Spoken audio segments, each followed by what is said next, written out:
சங்கீதம் 26. கர்த்தாவே, என்னை நியாயம் விசாரியும். நான் என் உத்தமத்திலே நடக்கிறேன். நான் கர்த்தரை நம்பியிருக்கிறேன், ஆகையால் நான் தள்ளாடுவதில்லை. கர்த்தாவே, என்னை பரீட்சித்து என்னை சோதித்துப் பாரும். என் உள்ளந்திரியங்களையும் என் இருதயத்தையும் புடமிட்டுப் பாரும். உம்முடைய கிருபை என் கண்களுக்கு முன்பாக இருக்கிறது. உம்முடைய சத்தியத்திலே நடந்து கொள்ளுகிறேன். வீணரோடே நான் உட்காரவில்லை, வஞ்சகரிடத்தில் நான் சேருவதில்லை. பொல்லாதவர்களின் கூட்டத்தை பகைக்கிறேன், துன்மார்க்கரோடே உட்காரேன்.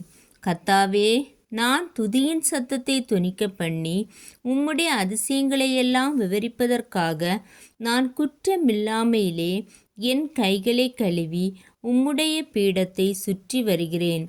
கர்த்தாவே, உமது ஆலயமாகிய வாசஸ்தலத்தையும் உமது மகிமை தங்கிய ஸ்தானத்தையும் வாஞ்சிக்கிறேன். என் ஆத்துமாவை பாவிகளோடும் என் ஜீவனை இரத்த பிரியரோடும் கூட வாரிக்கொள்ளாதேயும். அவர்கள் கைகளிலே தீவினை இருக்கிறது, அவர்கள் வலதுகை பரிதானங்களால் நிறைந்திருக்கிறது. நானோ என் உத்தமத்திலே நடப்பேன். என்னை மீட்டுக்கொண்டு என்மேல் இரக்கமாயிரும். என் கால் செம்மையான இடத்திலே நிற்கிறது. சபைகளிலே நான் கர்த்தரை துதிப்பேன்.